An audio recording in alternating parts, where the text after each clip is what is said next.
out and studying in all these areas, ways in which this has become a problem for us, and journaling is another way, because we develop self-awareness as to what it is we're thinking and what are we free associating, what are our dreams telling us, because that'll give you something to do with understanding some of the symbology that you have, and just to explore all of these things, not to be self-centered, but to be aware of what it is that's triggering us and what it is that's relaxes us, and what works for us personally in terms of tools and tips for overcoming this particular type of DSM that's in the DSM-4 disorder. And it is possible, because I've done it. I had it for 20 years. I mean, formally. It started formally when I was 18, and I had other things that came secondary to that, because it affects your appetite, your sleep, and all sorts of things. So I had to learn, identify ways that this was affecting me in my relationships, etc., as I just mentioned.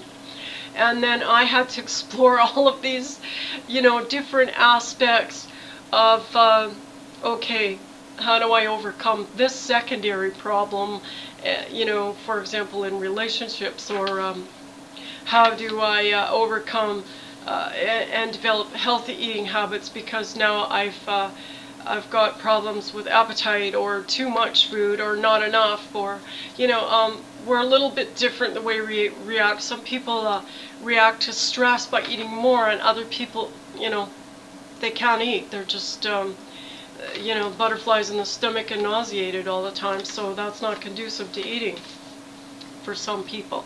We're all different in that we've inherited different genetic temperaments, so what works for me may not necessarily be what's prescribed for you, and so you need to be proactive about coming up with a personal plan with this one, because this one is really largely in your control. Maybe not initially.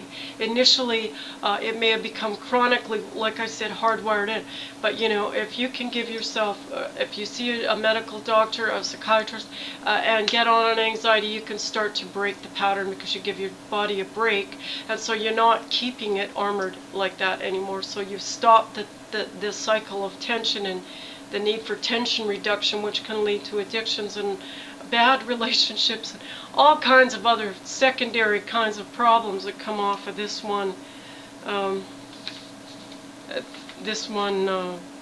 anxiety disorder, for example. And for me, like I said, this was secondary. This was nothing compared to other aspects of things I was going through, coming from PTSS or PTSD.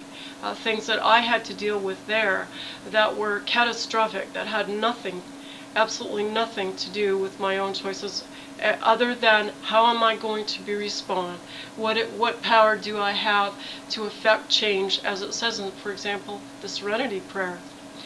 God help me to change things I can, and accept the things that I can't change, and the wisdom to know the difference. For example, if you don't just let those words go by, but keep those words of wisdom for your tools and tips, for example, and hide the Word of God in your heart, the Scriptures of God. For example, be still and know that I am God. If you really meditate on that, we didn't bring ourselves here, so we could trust what brought us here, if you think about it, and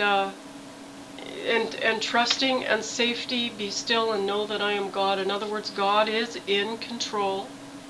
And so anxiety is all about a loss of control and being out of control, and danger signals. And going back to the Word of God and going back to trusting God, etc., are also other ways, tools and tips. Big, huge. It was huge, my faith.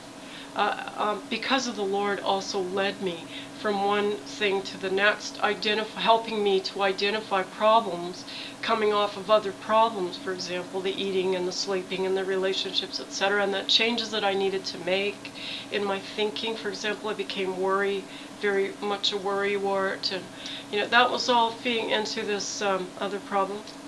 and then I had to deal with the actual losses in the PTSD itself. And so that this all was coming. So the anxiety was actually of survival value because it was warning me of danger, but it had gone out of control, for example. So then I had to deal with, because my problem, unless, for example, you can raise the dead, I've got a problem here. That isn't going to be going to have a remedy, you know, except in the person of Jesus Christ. And so, for example, I had a lot of like family losses, members of families and things like this, and they had problems before that. And so, you know, this all just escalated into this. But you know, if you can go through severe losses and trauma, and someone could come out the other side and tell you there's hope, you know, there's hope big time, and you're not alone. Because I've been through it, and these are some of the ways that I got through it. What I'm trying to impart to you right now. Hopefully, it's helpful.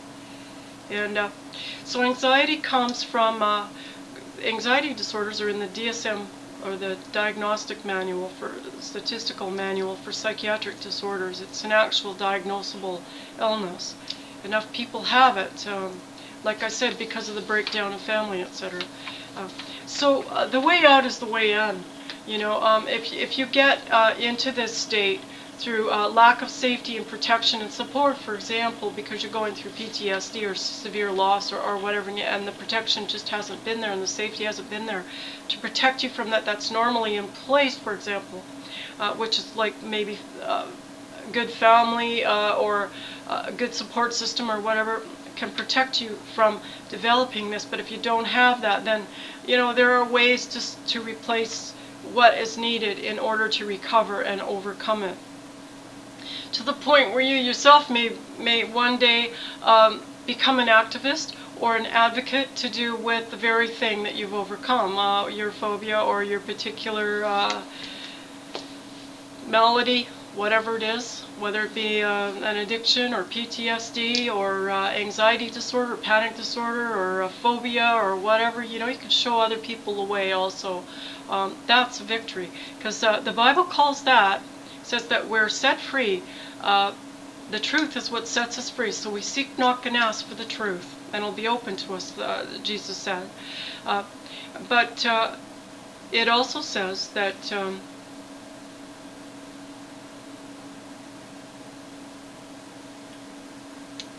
well, it just slipped my mind, but I'll come back to it. I'm sure that this will come back to my association. But there was so much in the Word of God that helped to bring back that sense of safety, protection, support, etc., and somewhere to look without following fallen human beings, except to the degree that it might help. For example, getting medication from a psychiatrist, but not going for anything to do with the soul. To do with the soul and spirituality, no. You go through study.